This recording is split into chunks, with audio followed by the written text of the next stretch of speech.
Well, hey there, everybody. It's your boy TOENAIL Tony, broadcasting live from beautiful Lot 17 at Pinecone Trailer Park, where the grass is dead, the raccoons are organized, and the HOA legally cannot stop me anymore. Now, today is a big day because today I'm doing yard work. That's right, not because I want to, not because I care, but because apparently the neighbors filed what they call a collective emergency complaint. Honestly, I think they're jealous of my landscaping vision. See, regular people got flowers. I got shopping carts. Regular folks got bird baths. I got a broken crockpot full of rainwater and salamanders. That's called rustic elegance. So I walk outside this morning wearing my finest work outfit, a stained bathrobe, one crock, and a NASCAR helmet for safety. Pastor Kevin the raccoon is already in the yard smoking what I hope is a cigar. He looks at me and says, "Amen, brother. Today we reclaim the land." Now, the first problem is the grass. The grass around my trailer got so high, I lost a lawn chair in there back in March. I still hear it sometimes. So I fire up my lawnmower, or at least I try to. This mower hasn't started since Obama's first term. I pull the cord once, nothing. Twice, nothing. Third time, the cord comes off completely and slaps Pastor Kevin in the face. He falls backward into a kiddie pool full of expired cheese puffs. He stands up looking baptized. But I don't quit easy. No, sir. I pour a little gasoline in the mower. Then a little more.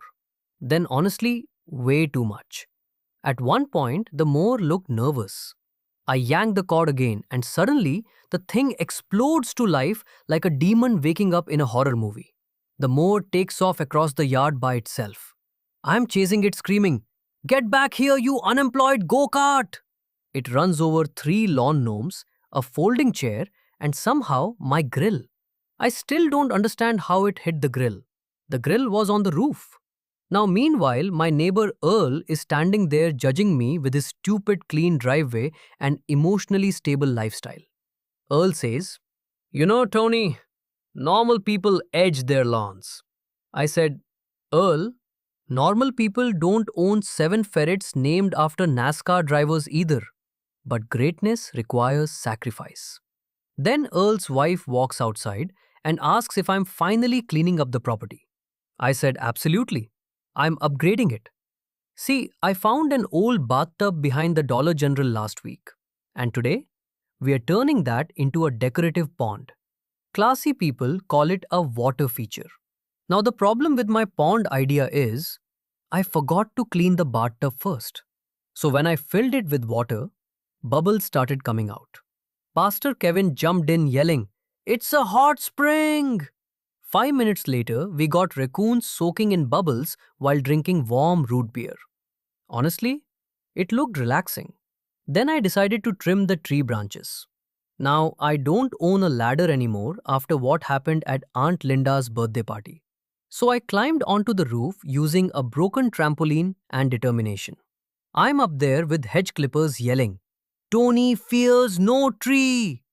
That tree immediately proved me wrong. A branch smacks me in the forehead so hard, I saw the ghost of a gas station burrito I ate in 2014. I fell backward into my satellite dish, which somehow turned the TV on inside the trailer. Next thing I hear is Judge Judy screaming through the window while Pastor Kevin applauds. But then came the biggest disaster of the day, the leaf blower. Now, I bought this leaf blower from a guy named Skeeter behind a fireworks tent. That should have been my first clue. I pull the trigger, and this thing sounds like a fighter jet having emotional problems. It blows dirt everywhere, trash flying through the air, plastic forks hitting birds. At one point, Earl lost his toupee. That thing flew clean into county property. And somehow, the leaf blower sucked up my bathrobe belt. Next thing you know, I'm spinning in circles screaming, "Not today, Satan!" Pastor Kevin is laughing so hard he falls off the cooler. But after 6 exhausting hours, the yard was finally done. And honestly, it looked incredible. Sure, the grass was uneven. Sure, There was smoke coming from the pond, and yes, something inside the grill was blinking red. But the property had character. That's what people don't understand about yard work. Anybody can have a clean yard, but not everybody can create an experience. As the sun went down, I sat proudly in my folding chair holding a hot dog and a Mountain Dew that expired during the pandemic. Pastor Kevin sat beside me whispering, "Amen, brother. We made history today."